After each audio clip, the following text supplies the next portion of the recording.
So किल्ल्यामध्ये पूर्वी gel नव्हती. इथे ड्रोन उडवायला परमिशन नसताना आम्ही फुल स्विंगमध्ये ड्रोन उडवला आणि अख्खं ताज हॉटेल शूट केलं आणि सिनेमात दाखवलं देखील. या विष्णूला आतमध्ये जेलमध्ये का बंद करून ठेवलं, का विठू माऊली हे माहीत नाही काय.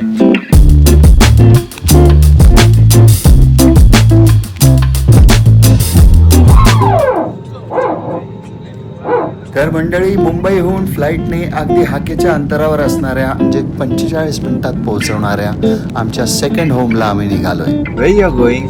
गोवा. गोवा guys, अपना एसी रूम है, एसी रूम.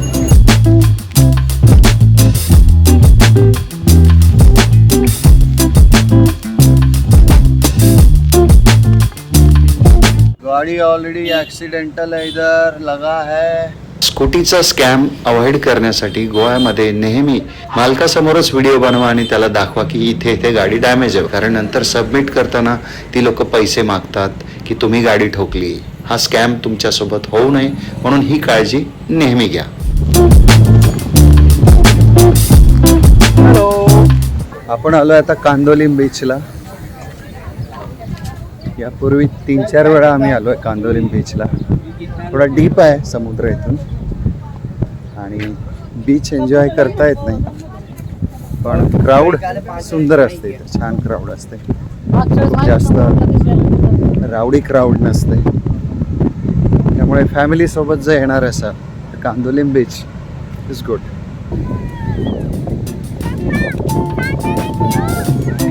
पापा साइड में दिखाओ. हो खेळ.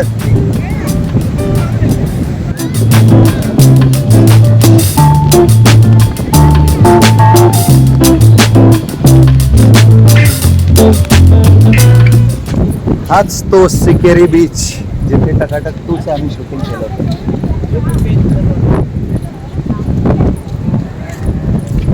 आणि आज बायकोला घेऊन आलो इथे.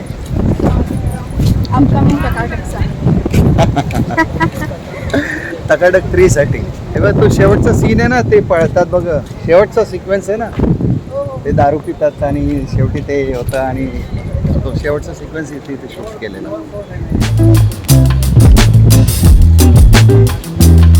सिकेरी बीच आणि माझ्या या बाजूला दिसेल ताज हॉटेल आहे. इथे ड्रोन उडवायला परमिशन नसताना आम्ही फुल स्विंगमध्ये ड्रोन उडवला आणि अख्खं ताज हॉटेल शूट केलं आणि सिनेमात दाखवलं देखील.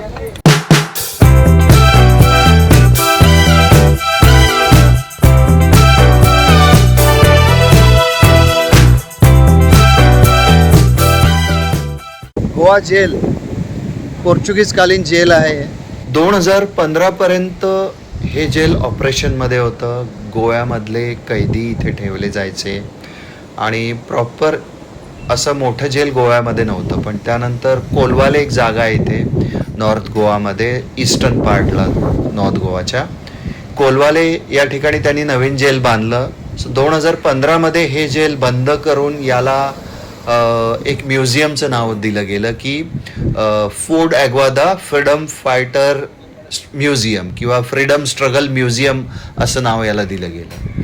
आणि आज हे जेल आपण बघतोय ॲज अ म्युझियम म्हणून. पोर्तुगीजांसाठी 16व्या शतकात हे लोकेशन खूप स्ट्रॅटेजिकली इम्पॉर्टंट होतं. इथून रिव्हरवर देखील त्यांना वॉच ठेवता येत होता आणि अरेबियन सीवर देखील त्यांना वॉच ठेवता येत होता. म्हणून 1612मध्ये पोर्तुगीजांनी इथे हा ॲग्वादा नावाचा किल्ला बांधला, फोर्ट ॲग्वादा आज आपण ज्याला म्हणतो. आणि या किल्ल्यावर त्या काळी डच, मराठे या साईडने यायचे. बेसिकली सागरी मार्गे डच लोक हल्ला करायचे. सो त्यांचे हल्ले परतवून लावण्यासाठी, त्यांच्यावर वॉच ठेवण्यासाठी बेसिकली हा पर्पज होता या किल्ल्याचा. सो किल्ल्यामध्ये पूर्वी जेल नव्हती. सो डच आणि मराठ्यांवर वॉच ठेवण्याचा त्यांचा जो पर्पज होता तो सॉल्व झाल्यानंतर पोर्तुगीजांचा एक डिक्टेटर होता सालाझार. त्याच्या रेजिममध्ये इथे या किल्ल्याचं कन्व्हर्जन जेलमध्ये करण्यात आलं. इथे जेल नव्हती बेसिकली. आतमध्ये विष्णू, मला माहीत नाही ते विष्णू आहे की विठू माऊली आहे, पण एक मंदिरची पण व्यवस्था केली आहे, पण ते पण जेलमध्ये ठेवलं आहे. त्याच्या मागचं कारण मला कळू शकलं नाही की या विष्णूला आतमध्ये जेलमध्ये का बंद करून ठेवलं, का विठू माऊली हे माहीत नाही काय, नेमकी कोणती गॉडेस आहे ती किंवा गॉड आहे ते कळालं नाही. पण जेलमध्ये आहे बेसिकली. आणि त्याचं रेफरन्स मला इथे कुठे मिळालं नाही, किंवा इथल्या चौकीदार देखील त्याला मी विचारलं पण त्यांना देखील ते माहिती नव्हतं. नंतर ज्यावेळी इंडियन इंडिपेंडन्स मुवमेंट सुरू झाली त्यावेळी आपले अनेक फ्रीडम फायटर या जेलमध्ये बंद केले गेले. त्यातलं सर्वात मोठं नाव म्हणजे राम मनोहर लोहिया झालं, TB कुन्हा झालं, यासारखे अनेक फ्रीडम फायटर या जेलमध्ये त्यांना इथे ठेवलं गेलेलं. या किल्ल्याचं वैशिष्ट्य असं की इथे बाजूला समुद्र असून देखील आतमध्ये एक फ्रेश वॉटर स्प्रिंग आहे. पोर्तुगीजांनी त्या काळी त्यांची पिण्याच्या पाण्याची व्यवस्था केलेली. इथे बाजूला सॉल्ट वॉटरचा अरेबियन सी असून देखील या किल्ल्याच्या आतमध्ये एक फ्रेश वॉटर स्प्रिंग आहे. मोठमोठी किचनची त्यांनी व्यवस्था केलेली. आतमध्ये त्यांना प्रेयर करता यावी म्हणून चॅपेल वगैरे बांधलेली आहेत आतमध्ये. एक आर्किटेक्चरल मार्वल म्हणून देखील आपण याच्याकडे बघू शकतो. एक फोर्ट होता ज्याचं आता जेलमध्ये कन्व्हर्जन केलं गेलेलं. सो असं आहे हे जेल. सॉरी, पूर्वी किल्ला होता, नंतर जेल बनलं, आता म्युझियम.